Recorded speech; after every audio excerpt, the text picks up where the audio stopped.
Hello guys, this is Mansi from evkhati.in. Now we are coming to question number 5, exercise 13.1.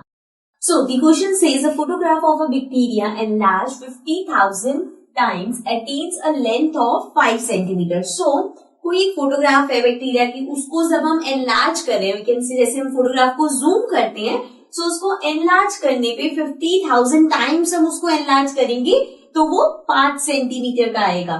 What is the actual length of the bacteria? एक तो हमें बताना है कि उसकी actual length है क्या बिना एनलार्ज करें.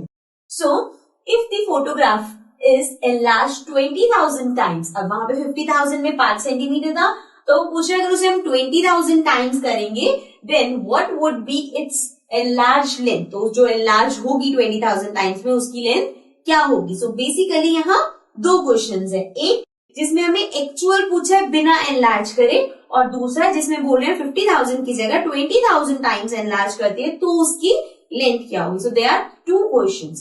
सबसे पहले what is the actual length जो पूछा है वो कैसे फाइंड करेंगे. देखो 5 सेंटीमीटर में आपको गिवन है कि वो 50,000 है, तो 1 में निकालना है. सो हम 5 को डिवाइड कर देंगे 50,000 से, राइट. सो ये अभी जो हम फाइंड कर रहे हैं this is the actual length, मतलब बिना उसको एनलार्ज करे जो लेंथ होगी उसकी बात हो रही है. सो ये कट करेंगे, दिस इज 1, दिस इज 10,000. सो ये हो गया 1 अपॉन 10,000. 1 अपॉन 10,000 का मतलब क्या है, this is 1 upon 10 raise to the power. Count करते हैं 1 2 3 4, 4 जीरोस है, so I can write it as 10 raise to the power 4.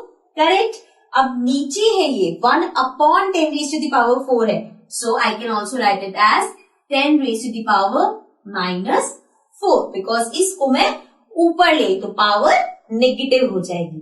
So this means कि उसकी एक्चुअल लेंथ जो है बिना जूम करे is 10 raised to the power minus 4. Now ये तो हो गया क्वेश्चन का एक पार्ट. अब नेक्स्ट हमसे पूछा है कि 20,000 टाइम जूम करने पे या लार्ज करने पे उसका क्या लेंथ होगा. So अब दोबारा से आ जाते हैं.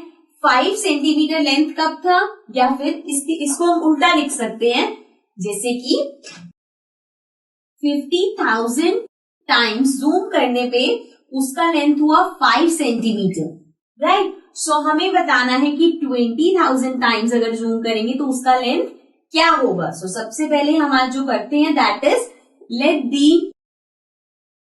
Length which we have to find be x. तो जब भी आप लेट करोगे तो आपको लिखना पड़ेगा let the length after zooming 20,000 times.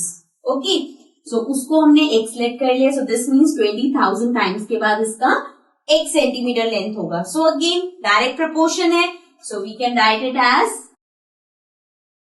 50,000 upon 5 equals to 20,000 upon x.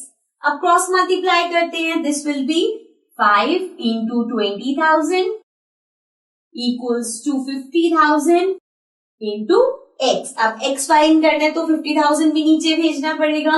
ये हो जाएगा x equals to 5 into 20,000 upon 50,000, right. So अब यहाँ पे 0 से 0 कैंसिल, 0 से 0, 0 से 0, सारी 0 कैंसिल हो जाएंगी, 5 से 5 कैंसिल. सो x आ गया हमारे पास 2 सेंटीमीटर. मतलब अगर हम उसे 20,000 टाइम्स करेंगे तो उसका जो लेंथ होगा that will be 2 centimetre. Okay, so this was question number 5. Now let's come to the next question.